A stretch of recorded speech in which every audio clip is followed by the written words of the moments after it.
But first, ginger beer. You know you're Caribbean when. What's up, loves? It's your favorite blind lady back on your screen with another one. Let's talk about it. Jobs legally blind people can do.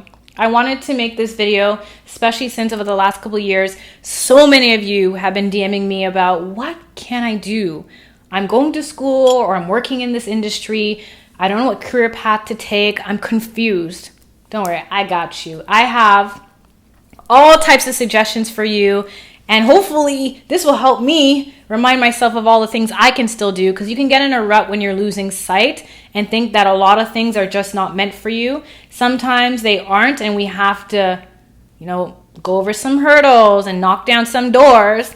But sometimes you just need a little bit of adaptation and accommodations, and it's possible. We're going to start off from the top of the top. Like my grandma said, shoot for the stars so you fall amongst the clouds. She meant that when it comes to my grades. But we're going to use this today for all the jobs, and we're going to go down to earth as we go. The first job, I have to say it, I can't start a video without saying it, is become a content creator. Whether you want to make YouTube videos like me, or pod, that pod life. Trust me, this one's way easier than this. It's up to you. It's a whole world, and once you get into it and you do it well, the coins will come through. I'm still waiting, but there's several other really amazing visually impaired content creators, I'll link them down below, who are living off the coins that they're getting from their content. And that's a whole offshoot to other things. I can't lie, it's not easy. Let me know if you want me to do this. I could make a video on how I edit from the time I put on my face to post-pro editing, all that it takes to get a video up to you guys, because it's a lot, but I love it. Let me know if you're interested in that. But if it's too much for you, maybe stick to podding. Podding is up and coming anyway. It's like what blogs were before YouTube was. So it's probably better to do this. It's easier because you're only doing sound, which is good for people who have sight loss anyways, not only for editing, but for your audience. If you're storytelling about your life, legally blind, whatever you're going through, sharing experiences, ranting, reviews, commentary, it's a whole world out there when it comes to that pod life. Same way it is with YouTube. Going off of that, there's the whole social media sphere, the wonderful world of social. You could be an Insta influencer, TikToker. These are things that are really up in the clouds. I told you I was starting big, but it's still something you can do. You just have to be willing to fail a lot during the way. It takes a lot of failure to succeed at these things because everyone's trying to be it. Everyone sees the appeal in it. But if you stick to it, you work super hard, you have a good amount of luck and opportunity, you can be fruitful off of that. And the best thing you can do as a visually impaired person is be autonomous, be an entrepreneur, take care of yourself, and keep that moving. Staying all the way up, I've never seen a blind rapper. We need that. I seen the blind stripper last winter. Did you see that on social? That was crazy. But as you may know, there's so many blind people doing amazing things in the big entertainment industry. When I was part of that Jubilee panel, it made me realize all these people are super established, looking outside the box for real. You had Christine, who's a chef, restaurateur. You had Mario, who is a singer, dancer, performer. You have Molly, who's a model and motivational speaker. You had James, who's a filmmaker. You had Lucy, who's a radio personality. These are all amazing people doing amazing things. So use them as your motivation to push past your fears and your limitations. I know it's going to be hard. It's not meant for everyone. These industries are hard to get into for a reason. It doesn't mean that you can't. And also I want to add, you know me, I keep it real. Sometimes you got to use the disadvantages to your advantage. It does sound nice to say blind, fill in the blanks. I know a lot of people don't want to be put on a pedestal for that reason, but we have limitations. Let's not limit ourselves. Let's use that to boost ourselves. If it helps, it helps. And a lot of people feel motivated and inspired because you're doing something in spite of your sight. It is a part of you, so why not? Stephen King has stars as Z, so why not become a novelist or share your memoir or a how-to book? You can sell it the old-fashioned way, find a publisher. Apparently it's not as hard. I don't know. That's what someone said to me. I don't know how much I believe that. I'm currently working on a book. Hopefully it'll be out soon. Or you can sell it the new fashioned way. Is that even how you say it? New school, new fashion. on Amazon or PDF format through a website or wherever you sell ebooks. That way, your community can zoom in if they need to, can access it from their phone or their tablet if they need to, and you get your words out there. Being blind is a niche. It really is. It's not rare, but it's not common at the same time. And because you're living this life, you know more than a lot of people that are trying to market to or make money off of us. So why not get into tech, whether it's working on an app that helps vision loss people see better or recognize things. There's an app where you can hold it over something and it reads out everything to you. Or the glasses that you can store people's faces. So it'll say so-and-so is walking towards you. That's pretty trippy and cool at the same time. But you need a blind person to understand, I can see this much, but this is what I need. Because sighted people can only conceptualize so much. So you can either work on the research and development team. If you're a techie, you can do the tech and the behind the scenes or the on-screen stuff. There's so many things. If you give yourself the time and you have the assistive devices, you can find a way to do these things and also help other blind people in the process. You can create things, whether you're creating an experience or you're creating something tangible you can sell. I used to make jewelry and sell it on Etsy. You can create a product or sell a service that is going to both sighted and low vision people and tells a story about your experience. Perfect example, two blind brothers. They were featured on Ellen a couple years ago. They reached out to me and I did a video for them, 2 years ago now? They have the softest luxe t-shirts of life. They created apparel because being visually impaired, you still want to be stylish, but you want your clothes to feel right. And having the little braille tag at the corner or on the sleeve is also a selling point because it's not just about a statement, it's also storytelling. It's creating a conversation around this thing, Stargardt disease, and part of the proceeds goes towards research. So it's a win-win-win. I think it's great because it's something that you get to be creative with, it's ownership, and it's helping your community. That has me thinking of something that I want to do. Key, I hope you're listening. I've always wanted to collab on sunglasses. I feel like that's the perfect visually impaired collaboration because it's so important to wear sunglasses all season, all year round. When the sun is up, your glasses should be on because UV rays affect your eyes more. And I would love to, since I like to express myself through style, create sunglasses to accessorize and redefine what it means to look blind. Blind people can still be fashionable. Blind people can still put on makeup. Blind people can still cook, clean, do all the regular schmegular things. We just find different ways of doing them. And by collaborating with the brand and having that as part of the story, that goes so far and beyond. And who knows how that will help the next gen coming up. Be thinking though, what about home decor? What about being a real estate agent if you're in the city? Because we know we can't drive out to the suburbs. That's not happening. Get into the industry of creating a vibe. When you're an interior designer, home decor, or you help to model houses to be resold or bought for the first time, you're not just staging the home, you're creating a whole atmosphere, and that ambiance is really what gets people to envision themselves in that place and live a life there. The best part about that is the added caveat of being visually impaired. You have the perspective and the perception to see, maybe not the details, but pay attention to the details. But because of that, you may look at the bigger picture in a different way, or you may be like me, and because you can't see the details, you focus on it even more. Either way, being visually impaired in a very visual industry can actually be an advantage for you because now you're thinking more about what it feels like than what it looks like. Who would believe a blind girl made her balcony look like that? Anything with your hands. The less screens you use, the better. And if you use screens, work somewhere where they're willing to help you get a screen reader or pay for software that zooms in better than whatever's in the computer as it is, or can afford a MacBook which zooms in really well, or an iMac that zooms in even better. Just find places and spaces that are willing to accommodate you, whether financially or invest the time in allowing you to train or take longer to do things. A lot of people who are employed that are visually impaired are overqualified for what they're doing. We need sometimes the mundane, monotonous work because that's something that's easy to grasp. What we make up for in keyboard shortcuts and finding quicker ways to do something is what was lost in our visual acuity. You know what I mean? Blind painter, blind sculptor, blind teacher. Teaching.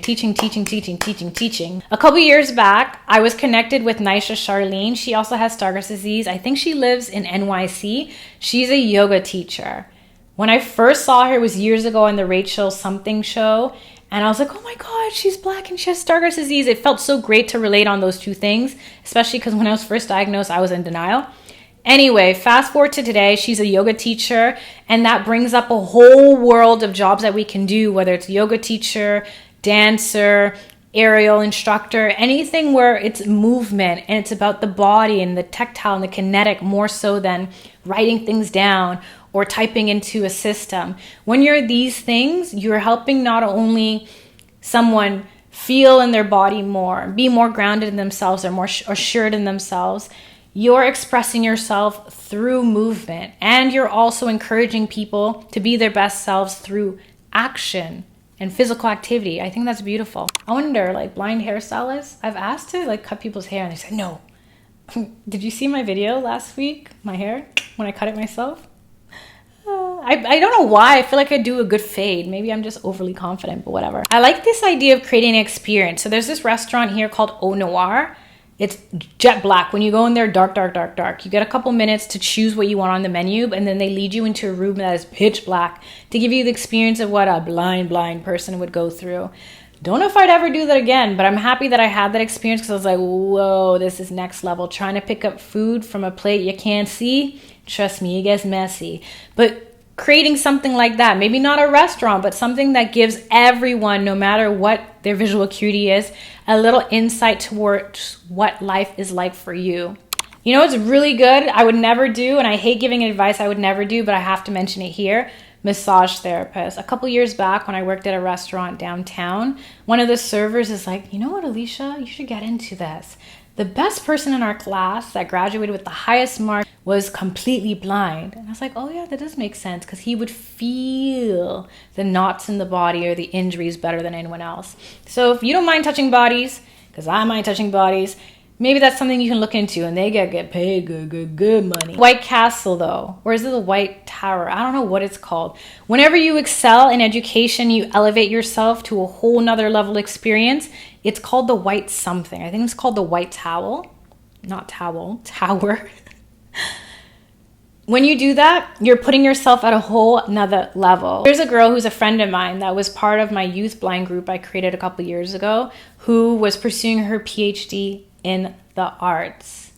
That is a pairing of passion and purpose. She saw the need for a presence in that world of being on the stage, of not seeing where your mark is, of being behind the scenes, in front of the camera, a performer, working the theater, and she's working on making that world more accessible. That is a great way to pair what you're going through with what you've always loved and wanted to do, setting the example for the next person and paying it forward so that there's less obstacles for other visually impaired people. If you don't want to be in the industry of vision loss, then you can also just be a professor of anything. I've heard of blind professors before. I've heard of people that are the top of their class when it comes to being a graphic designer or being a nurse. I've even met a blind lawyer before. I have no idea how she did it with all that reading. Working in the elderly homes, helping people and being more hands-on or conversational. That reminds me, therapists. You know, we all have situations and experiences in our lives, and going to someone who relates to us always helps. So you could be a counselor, a therapist, a psychologist, psychiatrist. Yes, there's paperwork. You can use your screen on your laptop or your computer to zoom in. Most of it's conversational though, and I feel like if you were established enough, you could always export the admin work to receptionist or an admin assistant. I think once you look outside of what you can't do and look into what you can do, that's where the real sparks happen. There's 3 industries that are looking for you. They're literally looking and seeking out visually impaired people. That's the educational institutions, think university, colleges, anything post-secondary education, the government, because, well, the government, and banks. I have no idea why, but banks have a quota and they try to fill it. So if you want to get into the financial sphere, I've heard of visually impaired accountants and compliance agents and bank tellers. If that's something you want to do, at least you have the security. They usually have a subset, a division that not only funds for the expensive technology that we may need or adaptive devices or software, they have the training to be able to ask the right questions to ascertain, in my SAT words, what we may need. And they actually have the time to. A lot of companies are so go, go, go, go, go, and they look at us like a liability, which sucks, but that's the truth. So seek out where you're sought. It's going to be hard because those places, competition is stiff, but everything in life is going to be hard no matter what. So you might as well pick where you're welcome or what your purpose says. With the schools, I think they're seeking out people like us because they're going to have students like us, and having that perspective is going to lend them the ability to cater to them more. And also they have a quota to fill too. I don't know if it's affirmative action so much. Is that what it's called when it's disability? But much like the governments, they do want to hire disabled people. It's not just for the look. I think for these organizations, they want to have a well-rounded roster. Sales is a very good industry for visually impaired people. Depending what type of sales you're doing, whether in person, over the internet, over the phone, not so much telephone communication sales, that stuff ain't fun. But if you like it, I love it, but it ain't fun for me. But if you get into the world of sales where you're selling a brand, a product, a service, and you love doing that, that's a really good way to sustain yourself. Because sight loss is a spectrum, we may not see eye to eye. That's why we need everyone at every stage and phase and age and race and gender to have a voice. Whether you comment, whether you review products, whether you give your insight to others, whether you share, whether you create a sense of community, there's an industry in some of that stream that will help someone pay it forward, educate another, create an ally in the sight squad of people who maybe don't understand what it's like to lose vision, but want to so they can help us properly. Just look at it like that, and I feel like you can't lose. I can't think of anything else. Just go out and prosper. Worked in a restaurant for over a decade. I was a hostess wine fairy, and a lot of what I did came from memory and being super organized and sometimes OCD. But I made that work for me. I also had, luckily, managers who were understanding and accommodating. I wanted to give that as an example. A lot of times when we think about what we can and can't do, we enter these entry-level jobs because they're easy. Like I said, a lot of visually impaired people are overqualified and overaccomplished for what they're doing. And the fact of the matter is sometimes you got to do the mundane, monotonous work to pay the bills until something better comes along. Whatever the entry-level position is, keep in mind this is for the time. And if you're living with a degenerative disease like me, you want to be mindful enough to have the preparedness. Not too far in the future though. We always want to stay in the present. But we have to be realistic and honest with ourselves, and not always try to be strong for the sake of being strong, but acknowledge, what can I do realistically today? What may I not be able to do tomorrow? How will this help me? Will they accommodate me? Will I be okay is the most important thing. Do things in spite of sight, and if you don't make it all the way, that's okay too. We are human, and we're gonna have obstacles and hurdles we have to overcome. And hindsight is only 20/20 because we've been there already. It's not that we're looking back and we're seeing better. It's just that we've already been there. So don't be too hard on yourself for some of your past decisions.